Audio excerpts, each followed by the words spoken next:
I got together with the woman who was going to become my wife, Tammy. I mean, I've known her since we were 8, and she was a friend of mine when I was a kid. And so we've known each other forever. But we got together seriously when we were in our late 20s. And she was really ready to have a family, like now. And I didn't have a permanent job at that point, although my prospects were good, which is part of the reason she married me. But she wanted to start. And I thought, okay, so I didn't really want to do that. And I thought, okay, what's your problem, Jordan? What is it that you're worried about? And I thought, well, there's an economic issue. That's not really serious. I'll get a job, and she'll come along wherever I go if I have that job. So that's not an issue. It's like, so what then? Well, babies. What the hell do I know about babies? Nothing. I can't take care of a baby. I don't know how to do that.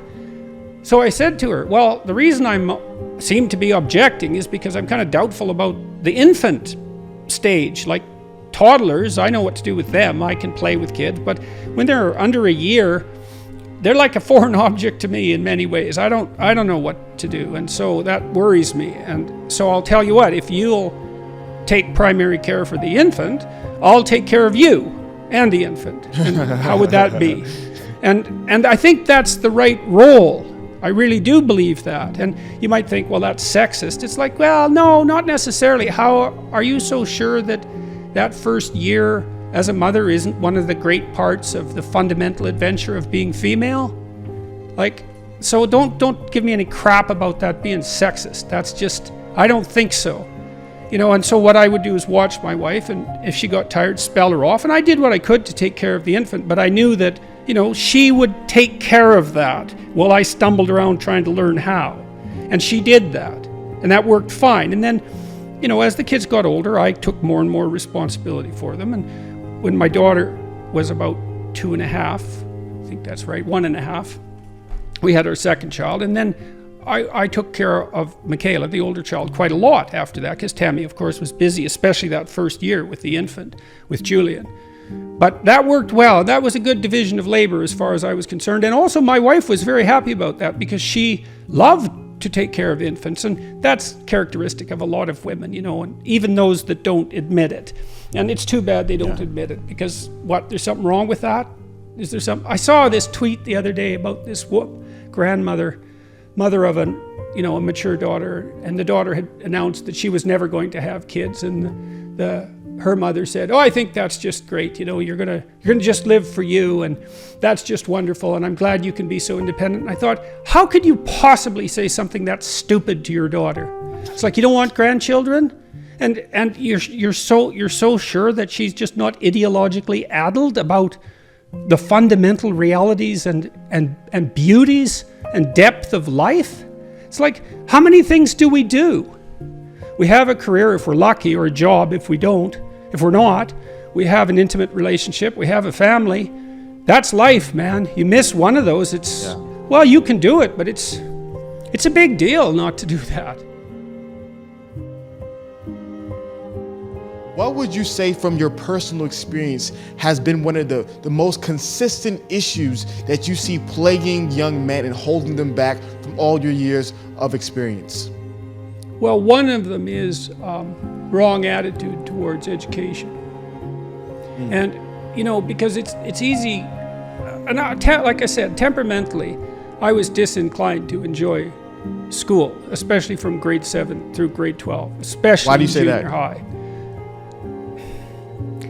Well, all my friends were kind of delinquent types in some ways, and so they acted up, and so did I, and I was pretty mouthy. But also, it was too slow for me. Like when I took language arts in grade 8, I had read the whole year's books in I think it was the first day, but it was certainly the first week. And so it just bored me. I was just bored to death. So that wasn't so good. It can be a bit infantilizing because of the rule structure. Like I said, a lot of my friends, they just weren't going to put up their hand when they wanted to go to the bathroom anymore, and they were just done with that. But one of the things young men aren't taught properly, and I mean even at the age of, let's say 11, young, is like, there is nothing that will make you more powerful than your words. And so if you think that reading and writing is for pansies and dimwits, or teachers' pets, because they get in less trouble in school, let's say, you're seriously misinformed. And so, I talk to people like Jocko Willink, and Jocko's as tough a guy as you could ever hope to encounter about literacy, and a number of other people too who are also seriously tough guys. Congressman Dan Crenshaw, well, he's as tough as a bloody boot, that guy, and both those characters, and Rex Murphy, who's one of Canada's outstanding journalists, he's so damn tough, it's crazy, and they all know perfectly well that literacy is a huge part of what's made them unstoppable. And you don't take that lightly. It's really serious. And it's a failing of our education system that that literacy isn't marketed properly to young men. It's like, straighten up, speak properly, write, learn to write. Why? Because that's the same as learning to think. And why should you think? Well, because you won't do as many stupid things and your horizons will widen. And then too, when you need to entice people along your journey, hopefully somewhere good, you'll be able to do it because you'll be compelling. And there's something deeply pathological about the way our society markets literacy to young men in particular, because, well, partly we just won't allow for let's say the marketing association between toughness and dangerousness and literacy. There's something wrong about that, we think, some weird way, and that's wrong. It's like, sure, you should be physically tough, and you should be tough in your temperament, as well as having the capacity for play and compassion. That has to be developed too. But that's not enough. And I don't care how tough you are physically, you're nowhere near as tough as you would be if you were physically tough and really literate. And then you're an unstoppable force, and hopefully for good. And that's a much tougher battle than, being tough for your own idiotic, selfish ends. That's just pathetic. And I just don't understand. We've developed a writing program, which is called Essay, which teaches people how to write while they use it. It's a word processor, but it teaches people how to write as you use it. We built that into the program itself. And I really want to market it to young men and say, look, get your words together and then see what you can do. And don't be thinking that that's somehow beneath you. That just means you're stupid that you think that. You don't know anything, you think that. It's wrong. And you're limiting yourself so much you can't even imagine it. You might not even figure it out till you're 60 and then it's too late. So read, write, think, write. That's what we need.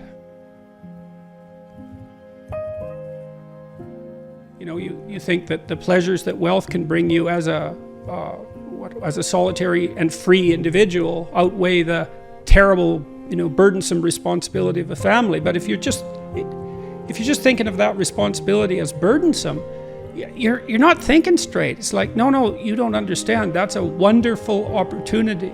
That's what that is. And it comes at a cost, like all opportunity. And you see that too. One of the saddest things I saw fairly regularly as a clinician was, couples that had decided too late that they wanted to have kids, and then, were just turning themselves inside out with attempts to conceive, and often failing. And Jesus, that's hard to recover from once you realize that's what you want, and it doesn't happen. So don't. And the other thing that people don't really realize is that things go by pretty quick. That period of time when your kids are little, it seems like a long time when you think about it beforehand, and even sometimes when you're living through it, but it's gone, and you want to take advantage of that. And I had a great career, and I still do, but I can't say that it was more important to me, like existentially, than my family. Like I couldn't have possibly imagined having a career that was more, what would you say? It offered me everything I could have possibly wanted. Also a lot of trouble, but nonetheless, and so I was exceptionally fortunate in that regard. But nonetheless, if I had to pick, Like, I picked my family. Yeah, because of the quality of the experience, you know, that I'm not just saying that out of a sense of obligation or duty. It's like, no, it fundamentally, that was deeper. And I tried to teach the deepest things I could conceptualize, and succeeded in that, at least to the degree that I could conceptualize them. But still, you know, it's like, no, when push comes to shove, especially those years I spent with Tammy in Boston when our kids were little. It's like, man, there is something to that. Don't miss it. Stupid guys, don't miss that.